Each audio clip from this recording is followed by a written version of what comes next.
Hello everyone, this is my next video and today I'm going to talk about the written communication skills. Up until now in our course we have covered mostly the oral communication skills. We learned how to initiate a conversation with a total stranger, which can be both useful in the business context and in our private life, and we called it a small talk. And also we learned to introduce ourselves when it really matters to make a good impression on the other person and when the time is limited. And we called that kind of introduction an elevator speech. And as today I said, we are going to focus more on the written communication skills. So now let's move on to that. I also made some notes. I'm going to show you what, like this.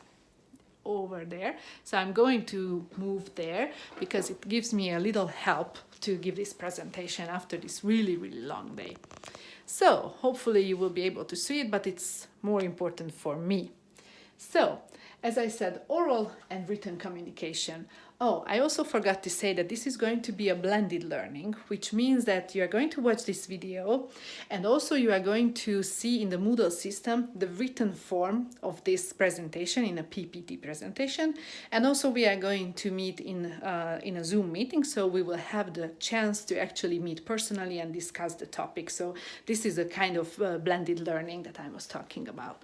So let's see. When it comes to communication and written forms, there are a few things that you need to keep in mind. So first of all, when there is a company who would like to communicate outside, so that means that wants to make a good impression or just wants to share some information about itself, this is called the external communication. So obviously there are contracts that are being signed or that are written.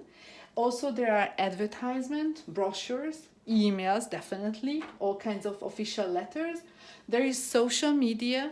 There is also a website for most companies and proposals. So these are the external ways of communicating for a company.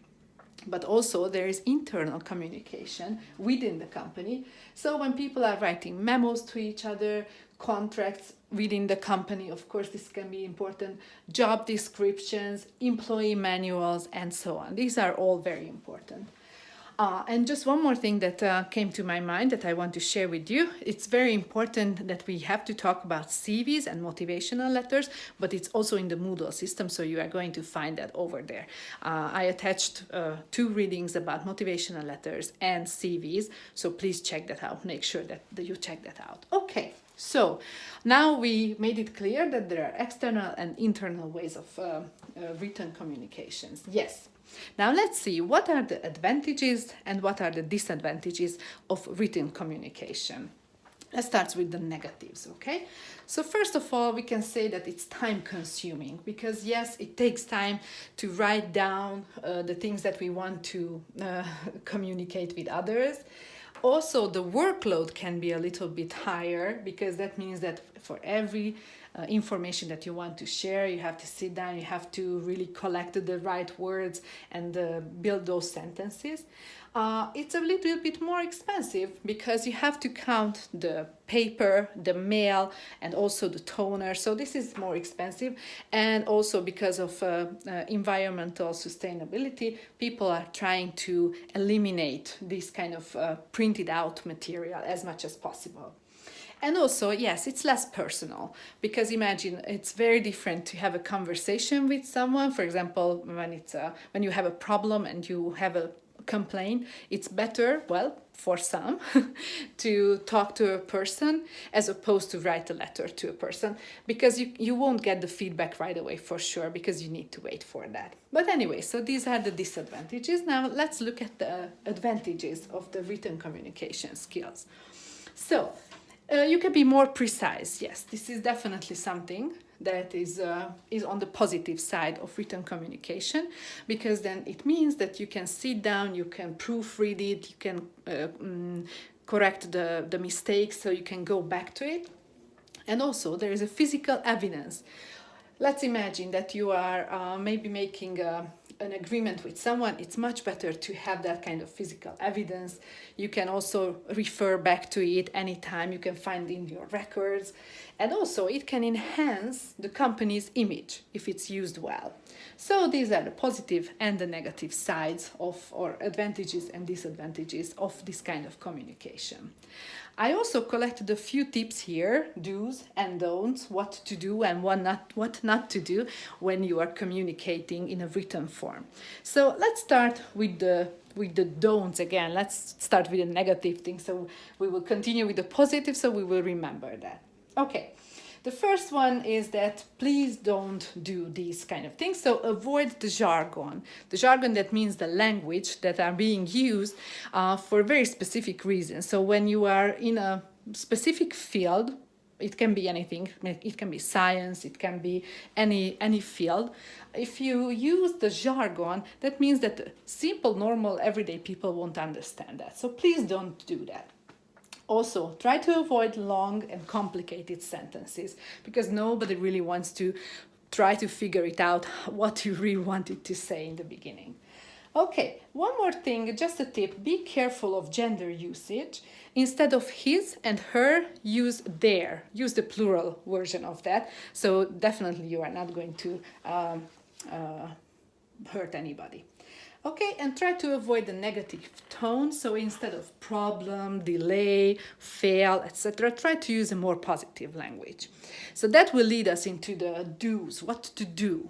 Okay, so here is use positive language. Use I'm glad, or our service have improved, or something like that, that will help the client understand, or the people who are reading those letters will understand that you are focusing more on the positive things. Okay, as I said it earlier, you can always proofread it. So that means that you can go back to it. You can actually spend more time on it. And probably your company where you're going to work will have a policy on that, what kind of language to use.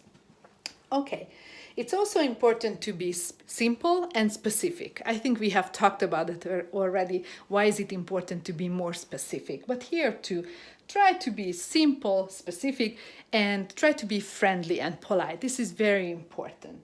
And also, if you have a longer letter or a longer, any kind of information that is longer than maybe only a few words, it's important to break it up into paragraphs, so into parts, so people will understand clearly what you want to say. Okay, so these are the things that I collected here, and also you find it in the presentation. And tomorrow during our lesson, we will discuss how to use social media. We will also discuss how to write CVs and motivational letters, because I think these are the most important parts that you are looking for, because everybody can write emails, and if you are going to spend time or work for a company, they are going to give you guidelines especially designed for their company. Okay, so I cannot really tell you exactly how to write letters, because they will have ways of doing it, and they are going to teach you when you are going through the onboarding process. So again, just to summarize it, why is it good to do written and oral communication skills, or master these communication skills? Because you need to learn, you need to find ways of actually delivering the message that you want to send to another person or persons or people. And at the same time, you have to find for yourself what are the best ways to communicate. But you definitely cannot avoid the written communication. So thanks for listening to this video. I hope it helped a little bit, and we will see each other soon, and we will discuss it in person. Thank you very much. Bye-bye.